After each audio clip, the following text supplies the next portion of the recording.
I'm very happy to introduce and welcome Niklas. Niklas is an artist, and his talk is about vectors, pixels, plotters, and public participation. He has a long list of projects around the world on many places, and he will tell us about some of them. And it's about art, colors, and people. And I'm very excited. I think it will be wonderful and colorful, and I'm very excited to welcome him. He's a Congress regular, but it's first time for him on the stage of the Congress. So welcome, Niklas, please here on stage.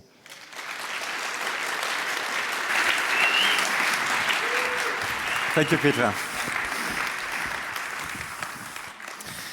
All right, so here's my presentation program. My first slide with my name, Niklas Roy. This is where I live. It's my workshop, little shop front in the east of Berlin. Here's my website. So you can see I make art with technology. Most of my projects involve some sort of electronics, coding, building hardware, building mechanisms. And I often try to make very different things, but in this talk I thought it makes sense to present a specific selection of machines that I've built, which all have something to do with each other. Therefore, the title, Vectors, Pixels, Plotters, and Public Participation. So this will be about drawing machines, which involve urban space and participation. And for the beginning, I would like to clarify some terminologies and concepts. So these are all about different levels of involvement with an artwork, and we can start from the bottom with interaction. So interactive art goes beyond passive observation. Quite often it's an artwork that reacts to the viewers, and it might involve some coding and electronics, but it doesn't have to. Participatory art, that's then about a deeper level of engagement than just interaction, because the audience gets the role of participants and they contribute to the creation of an artwork. And then when we have artistic collaborations, that's when two or more people are working together to make an artwork. And those can be artists working with each other, but it can also be artists working with professionals from other fields, scientists, technologists, and then they would make an interdisciplinary artwork. And what's very important is that those concepts can all overlap in one way or another. So my mouse here, so they can all overlap. For example, it's perfectly imaginable that you create an interactive installation within an artistic collaboration. And it turns out that machines can be quite helpful for collaborative and participatory processes. And this is why I thought it also fits here to the Congress, because I guess we all like machines here. And I want to show 3 machines which I made in the recent years under different circumstances. And I made other projects in between. But because these 3, they build upon each other, it makes sense to show them in a row. The first one is the graphomat, that is a large-scale graffiti plotter. The second one is the vector collector, which I will only cover briefly, but it leads from the first to the third project, which you will understand when I show them. And the third one is the mosaic machine, with which I created the Maschinenmosaik, and I will talk more in detail about that one. So let's start with the graphomat. So this was a no-budget but fun project that started in spring 2021. And when we think back, it was one of those pandemic lockdowns. My calendar was unexpectedly completely empty. There was nothing happening except I had this legal graffiti wall at the park right next to my studio. And such a legal graffiti wall is called, in the graffiti jargon, a hall, comes from Hall of Fame. And I really liked the activity of the scene there at this hall, because they were basically just constantly creating art outside while everyone else was somehow stuck inside. And it felt quite attractive to me. And I thought I would like to participate, but my problem was I had no idea how to make graffiti. And also it involves talent and those things, and I don't have this. But I know how to build machines, so I thought I would build just a large-scale plotter with which I could contribute there and also make something. But here it's important to note that I did not want to compete with the graffiti artists there. I rather thought to make an interesting tool that we can explore together with the sprayers, with the community there. And at this point, I would like to make a short excursion in media art history, because when you're standing on the shoulders of giants, well, it's worth to check out what they've done before. And regarding spray can plotters, this here is Hector, that was built by Jörg Lehny and Uli Franke in 2002. That was a very successful art piece. It's a polar plotter design. So there are those two stepper motors here in the corners, and the spray can is hanging in between them. And the design was adapted many times by other people, also as CNC machines. And I've been also in contact with Jörg throughout the process. He also knows that I'm showing his video here. He's quite a nice guy, very approachable. Another inspiration when we look further back in history is this one here. That is the Graphomat Z64. That's the first pen plotter that has ever been built by the company of Konrad Zuse. It has this classical, or what we regard now as a classical XY design of a plotter with a gantry. And I basically stole the name and the design principle from this machine. So to understand how such a plotter works, welcome to How to Build a Plotter. Just some general thoughts at the beginning. What I learned over the years is that there are basically two ways how one can build a machine. One is that you start with the outer shape and you fit everything inside. Makes totally sense if you still want to get it out of the door or if you have to ship it, but it requires some planning. The other way is to start with the smallest thing that you need and then build everything around, so to let it grow.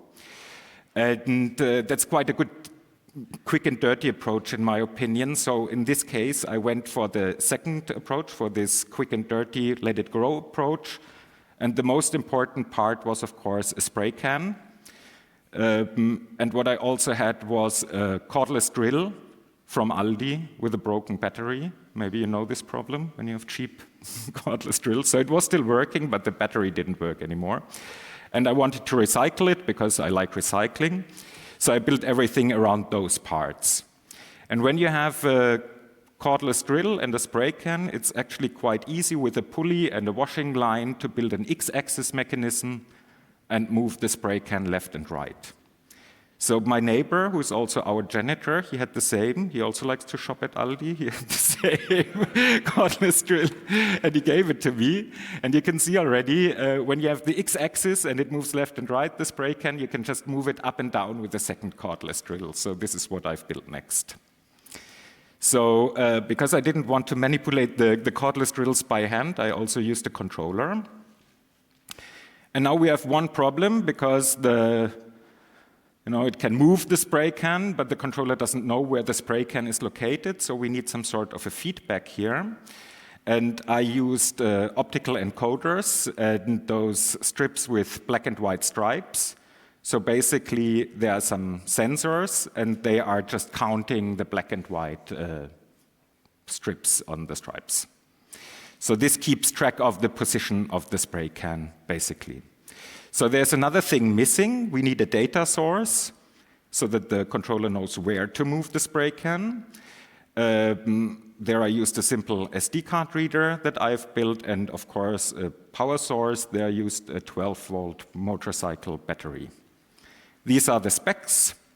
So the plotter was able to plot in an area of 2 meters by 2 meters 20 with a resolution of 1 centimeter.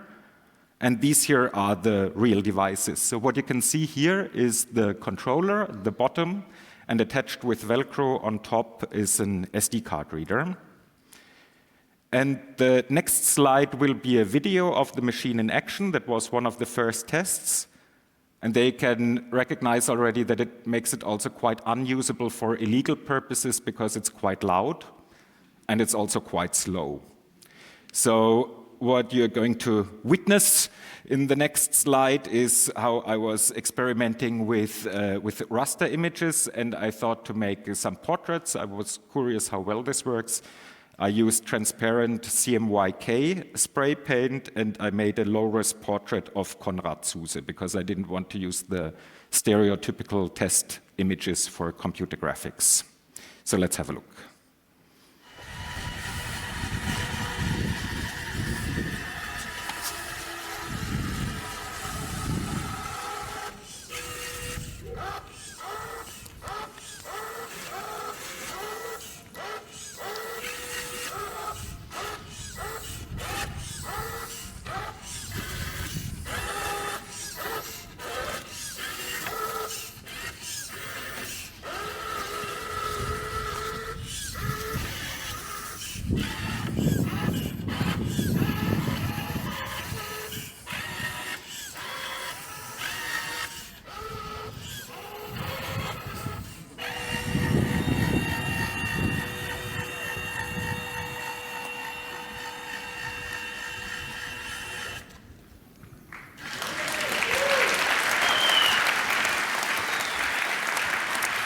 Thank you.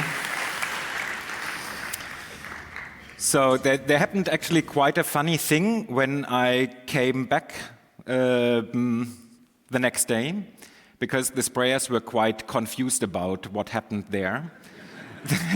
They were quite confused about why is, like, who does that? Who points so many dots and makes a portrait of someone? This was the first confusion. The next confusion is, why did this person spray a portrait of Erich Honecker there? So for clarification for our international visitors, on the left side, this is Konrad Zuse, computer pioneer. On the right side, this is Erich Honecker, leader of East Germany from 1976 to 1989. So now that you have seen the plotter in action, let's have a look at the techniques and materials that I've used to build it. Spoiler, it's nothing fancy, it's just materials from the hardware store. As you might remember, hardware stores were still open even during the lockdowns. So here we have the spray can mount. This is built out of cheap plywood, just cut with an electric saw, no CNC machine. I also didn't make a 3D model. I just drew on the wood, cut it out, tested it. It didn't work. I made a second version, then it worked. So whenever possible, I also used just tape and zip ties to connect everything together, because zip ties are cheap, simple, fast, lightweight. For the linear bearings, I used PVC electrical conduit, and this is gliding over aluminum pipes. Here we have the encoder strips that's just made with tape, basically. And what I also like as a material is Forex for plastic parts, because you can just cut it with a hobby knife. Quite often you can get it for free. You can recycle some event posters or something like this. Goes much faster than 3D printing, and it's also quite sturdy. When it comes to the electronics, for such kind of builds, I often just use some ready-made modules, and then I connect them just with some perf board. So also no etching, no Chinese PCB services involved here. And then when it comes to the firmware, I just used Arduino, and I wrote a very simple firmware. To be honest, because I was just too lazy to check what exists already and to understand it, so I thought I will just write it quickly by myself, which also worked well, but it has one problem. It did not read any existing file formats, so I also had to come up with my own file format. This is the .plt format. Sorry. So this is basically just a list of coordinates in a text file.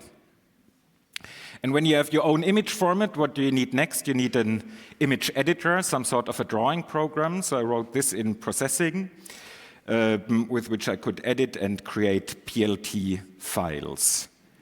Here's the workflow. I had this drawing program. I saved it from there as a PLT file on an SD card. Then I put it in the plotter controller, and from there I could plot it. So, but I promised that this would be about participation and collaboration. So let's come to collaborations now, and let's return to the graffiti wall. Let's look at some collaborations. This here is an artist who calls himself How to Call a Graffiti. He has a graffiti background, and he makes this very experimental and artsy organic shapes and bodies, very large scales. And he was quite interested in the machine and was one of the first ones who wanted to use it for his purposes. He liked this kind of rasters, and he integrated them in his hand drawings. And then together with the local graffiti scene and also some nerds here and there, we made many sessions and we made a lot of experiments. And during one of the experiments, the idea came up to spray a very large blueprint of a long train. So we plotted the train in segments, and then we always moved the plotter from segment to segment, and everyone was invited to spray on the train. Thank you. But wait, it goes on, because I have more. Yeah, as you can see, I mean, they like to spray on trains. Here is the complete train. Then I also made some experiments which were a flop. I guess this is how it goes with experiments. For example, I don't know if you are aware of it, but it's quite normal when you do graffiti that you use different caps on the spray can. There are different ones which can have different effects then. And for the next experiment that I want to show you there, I used one cap which actually caused the paint to drip a lot more than expected. So that was not how we intended to make it, but this is what just happened. The experiment was done with Carolina Romano. She's a 3D artist and works with Blender, and with Arturo Castro. I haven't seen them this year at the Congress, but sometimes they're also around here. He's an artist and a coder, and he wrote a Blender plugin with which you could export PLT files from Blender. And then they made an animation experiment. So now comes a video with music. Oops.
Very nice. Maybe they see it in the stream. Hello, Arturo. Hello, Carolina. So here's another story that I also want to show you. Back in the days when Twitter was still a thing, I also posted about this on Twitter. And then I got, check out this time here, I posted on Friday evening, and then on Saturday, 5:56, I got a DM from Pixxa, who's sitting here also. Applause to Pixxa. So I got this DM just with a list of numbers, and I thought, what is that? Let's try it out. Is this a PLT? And you guessed it, this was a working PLT file. And the next morning, I just went back to the wall, made a cyber band, and sent it to him as a nice surprise in the inbox when he would wake up.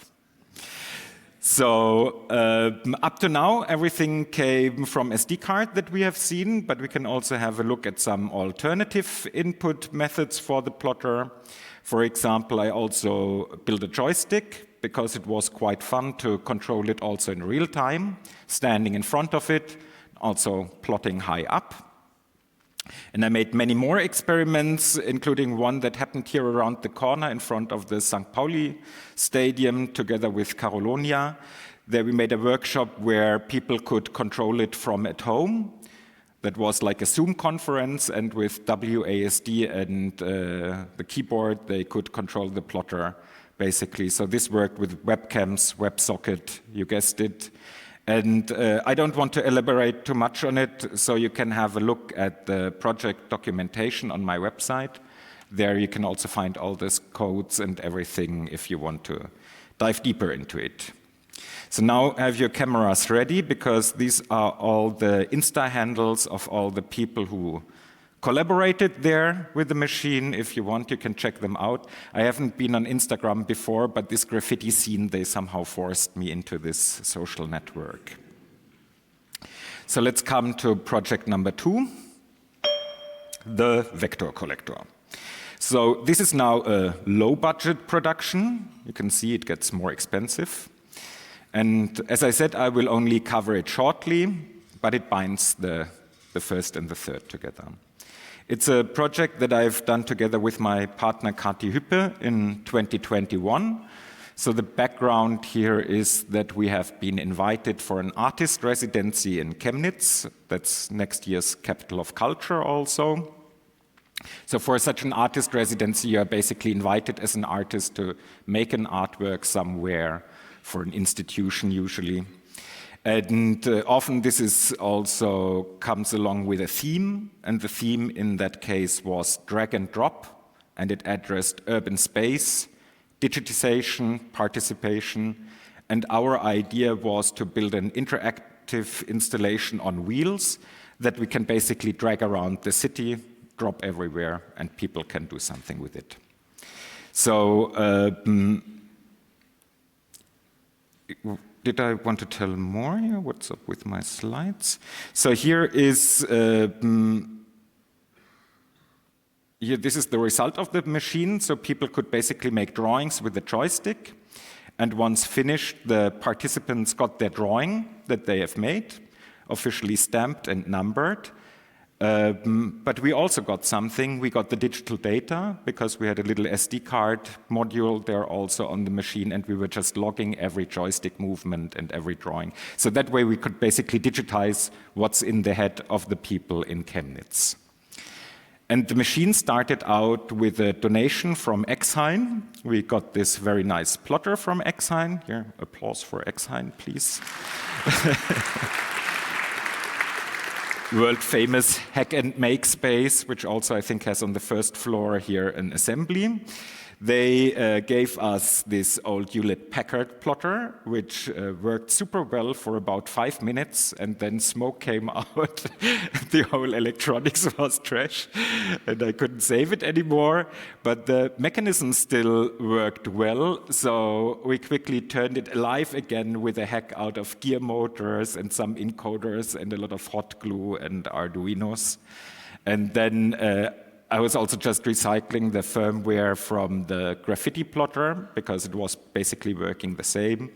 We also used the same 12-volt motorbike battery. And the outcome was this machine that basically makes drawing more complicated than if you would just draw by hand. And then we dragged the machine around and dropped it at various locations in the city. And then we let the people draw vector drawings. So this worked quite well, and I think it worked so well because it was quite a curiosity, this thing. So it was very easy to find people to participate. And the machine also had a built-in speaker with which we played constantly some happy chiptune style music. So this created like an ad hoc social situation, and people had quite a lot of fun drawing with it. That was our entire setup. We had also this extra table for collecting metadata, of course. So there we had this old mechanical typewriter, and there we wrote down stuff like the date, the location, the color of the pen, but no personal info of the people who participated. And it was actually also quite a good thing to keep kids busy when they were waiting for their time to draw something, because they were all very excited to interact with a mechanical typewriter. They've never seen something like this. So this is how the data looked like that was collected by the vector collector. Again, it's a lot of numbers. And it's a little bit different than the graphomat, because here it really records all the pen movements, not just the drawn lines, but everything. And therefore, we could also use these data sets for the website to present the drawings as animations of the pen movements. So we have this website, which is then, it also contains this public domain online archive of vector drawings. And I also want to show you this tool chain here, how we got the stuff online. So this is what we have done every evening, copying the data from SD card, following this evil tool chain here. It was quite a quick hack, this entire machine, and I think it shows in this idiotic procedure, because we didn't plan anything beforehand, and everything was just growing on top of old code, and it worked for us. But it is, of course, not how you would design it if you would think about it first. So the advantage of it was, though, that the format was still compatible with the plotter, and we could also use the graffiti plotter to plot some of the people's drawings on some walls in Chemnitz. So we also made a short video about the machine that I will show you now.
Thanks. So, project number 3, the machine mosaic. So this happened at the beginning of 2023. And as I mentioned already, it was like a culmination of the other 2 projects. But this time it was created with a bigger team and also with a bigger budget. And that's because it was the result of a public art competition. Let's have a little bit of a historic background here about the place. where this all happened. So this is East Germany's first large-scale prefab quarter that was built around 50 years ago at the borders of Berlin, very close to my place. And right from the beginning, public artworks have been part of the area. So they had really beautiful facades, fountains, very nice reliefs, also some more minimalistic ones. And now, over the time, and due to mostly thermal renovations, a lot of the art got lost on those facades. The name of the place is Anton-Sewko-Platz, which is around Ventfuhl. That was the situation at the beginning when we started the project. So you can see the walls were all covered with tags and not even very beautiful ones. And to celebrate the 50th anniversary of the area, the city of Berlin made this art competition. And they were specifically looking for participatory artworks for those walls that would prevent future vandalization. And of course, I did not want to make anything against graffiti, but I rather thought to open up this graffiti theme for everyone, especially this Hall of Fame. I like this. I wanted to create something like a hall for everyone, where everyone could make a drawing for it or a painting. So these competitions usually work so that you write a text and a concept, and you also make a poster. That was the poster, how I visualized my idea. I doubled down a bit on the concept of the vector collector because I figured that people are actually quite willing to participate in creating art when it's disguised as a video game. So I wanted to build, or I built this mobile arcade machine to collect pixel drawings instead of vectors, because I thought that the pixel aesthetic fits actually quite well to the prefab high-risers and also the mosaics that have been there. The machine would have a thermal receipt printer built in. So again, the idea was that people would receive their drawing as a paper receipt. The machine collected the data, and then we wanted to use this data to make spray stencils, and then together with the graffiti friends make big murals on the walls, like community murals, basically. Of drawings of the neighbors. And as you can guess, because I'm presenting here this project, I won the competition.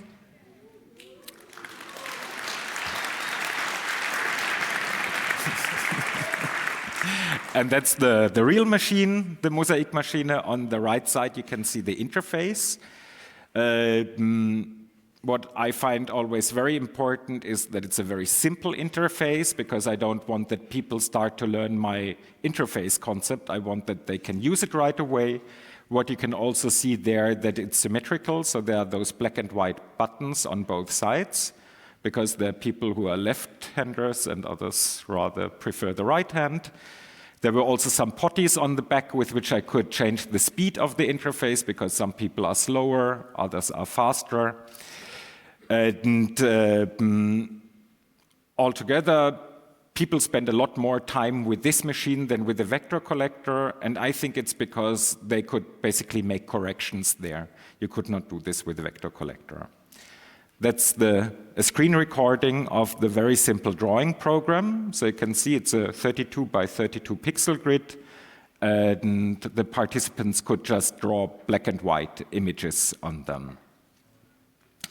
And when they finished the drawing, as I said, there was this little printer, and they got a printout of their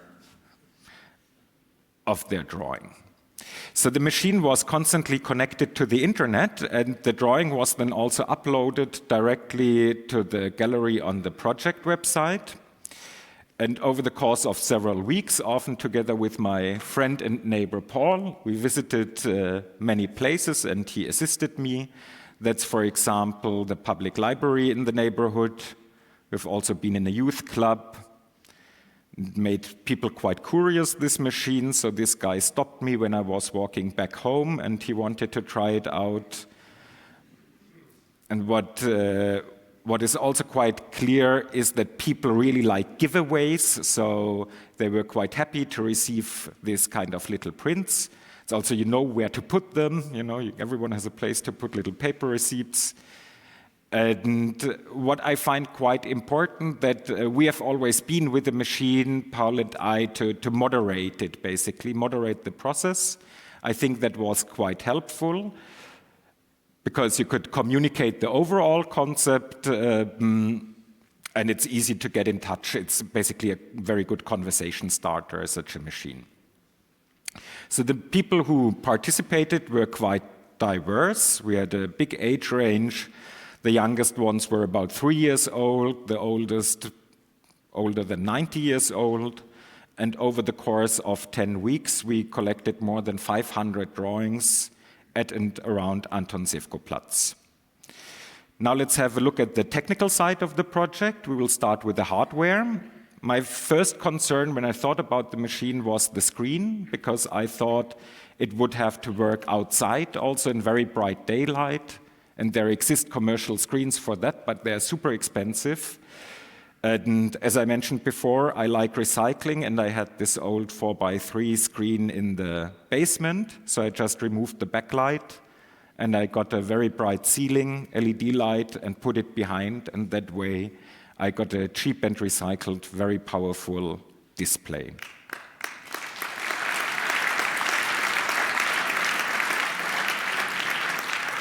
You are aware with your applause interruptions that we have limited time here, huh? I get already signs the whole time.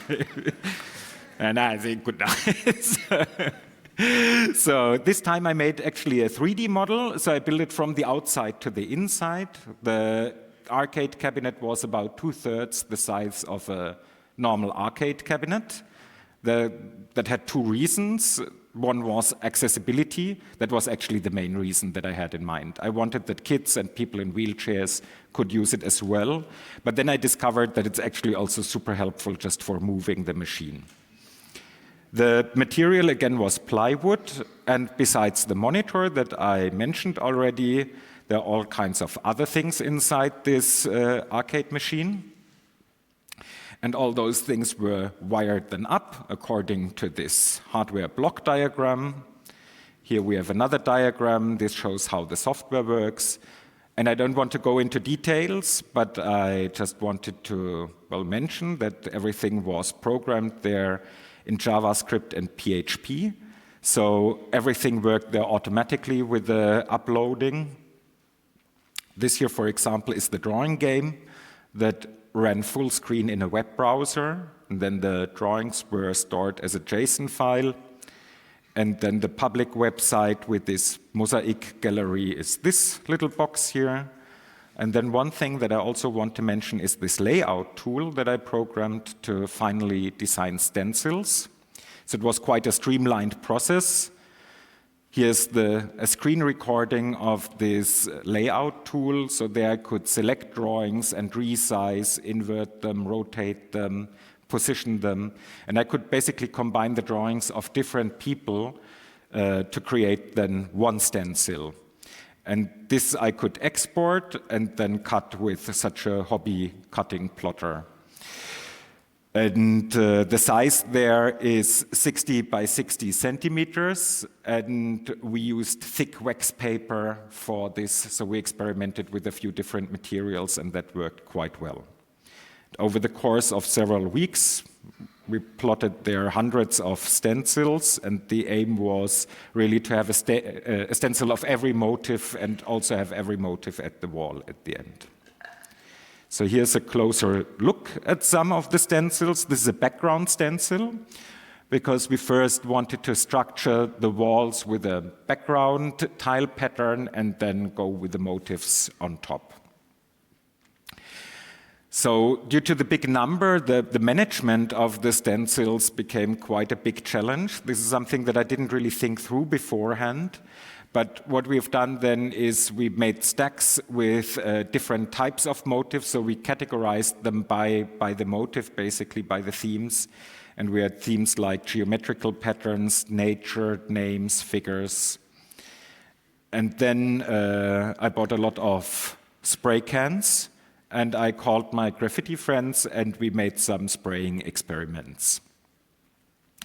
And when we were happy with the results, we moved on to the real walls. So first we prepared the walls with some wall paint. There, when we did this, we got actually quite a lot of negative comments from the neighbors because they thought we would just repaint the walls and the next night someone else would come and tag on them again. But the mood really shifted then completely when we started to apply the drawings, because then they understood what we were doing and they found it quite nice and they really supported us, were applauding us, bringing us drinks. Here are some detail photos. So this is a tile background, and then here with some drawings on top of it, some more drawings. Then we had more chaotic sections also. Some were also more clear and simple.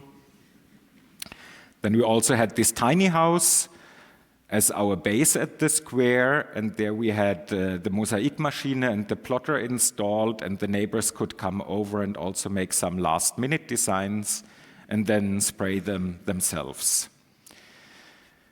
So at the backside of the place, there was also a big parking lot with a huge wall, and there the graffiti friends had the idea to make a big arcade machine and basically to let drawings fly out to explain how this all happened.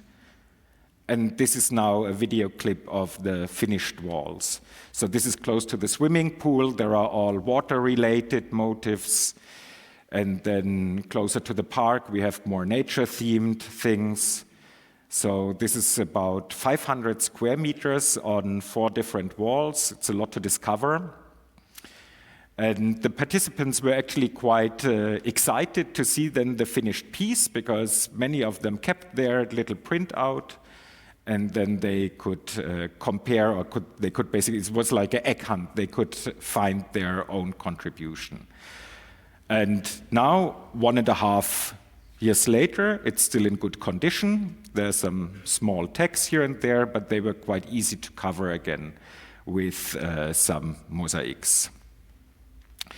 So this was a big project that I couldn't carry out alone. So these are all the collaborators here who helped me to do this, all friends of mine.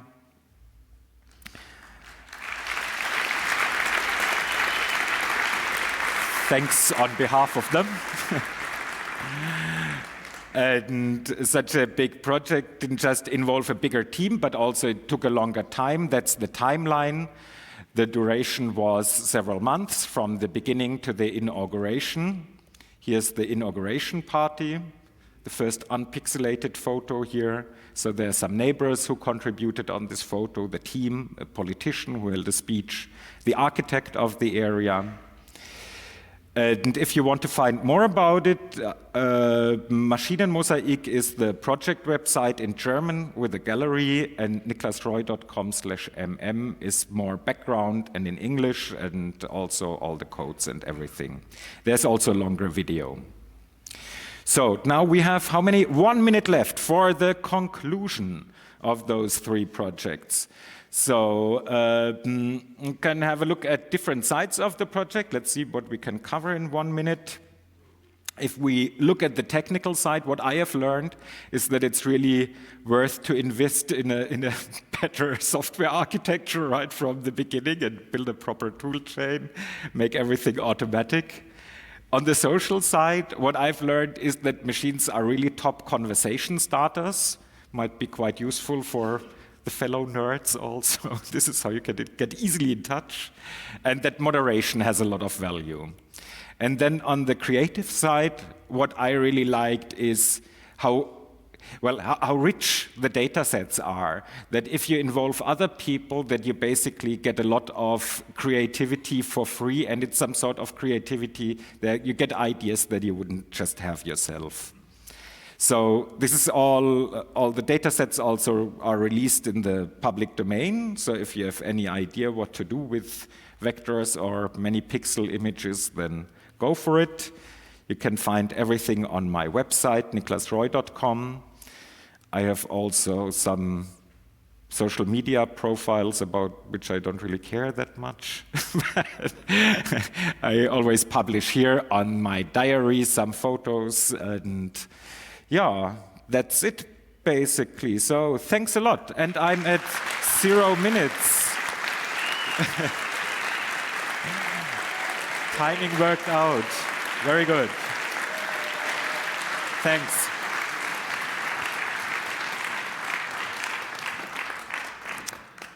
Thank you so much. So, dear all, do you have questions? I see no one at the microphone. I asked the internet. Internet is saying no.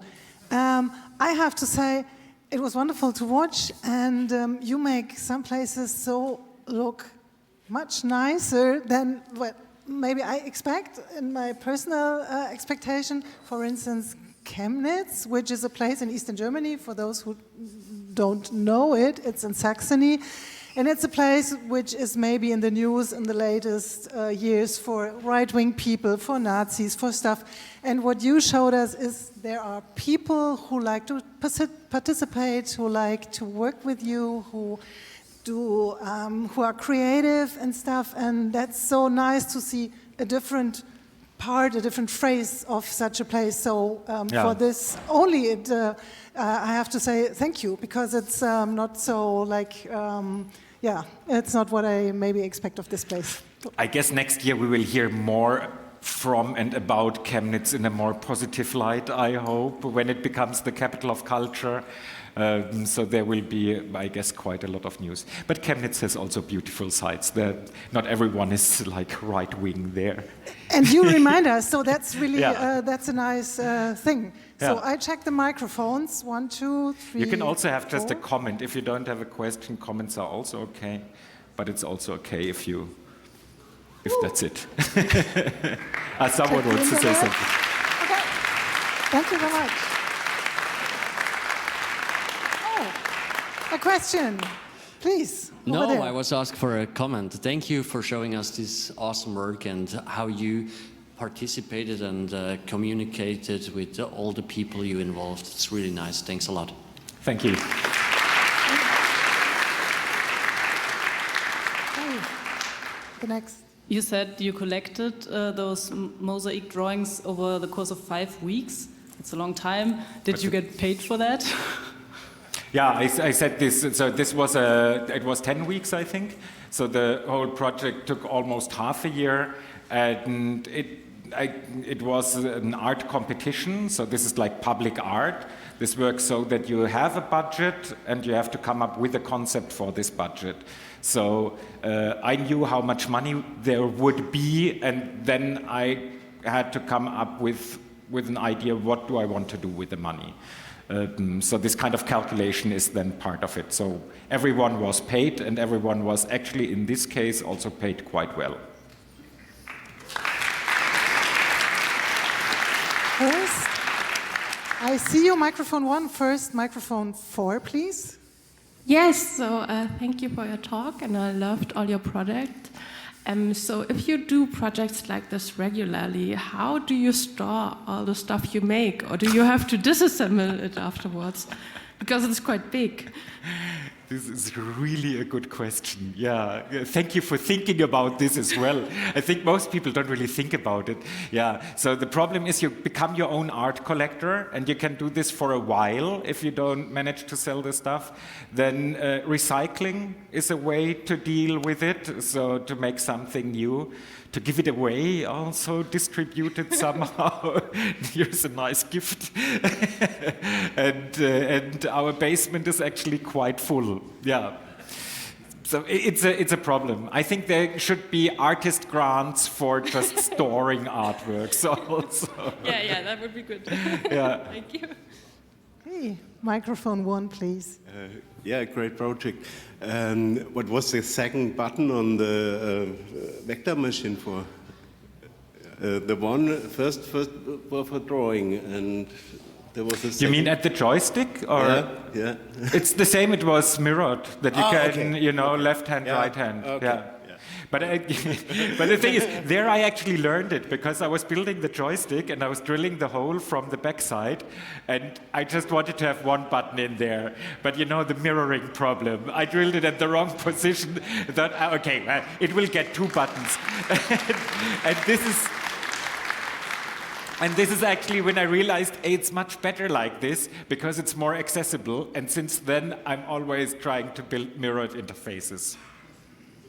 And we have a question or a comment from the internet. The internet is asking, how long does the drill last as a plotter?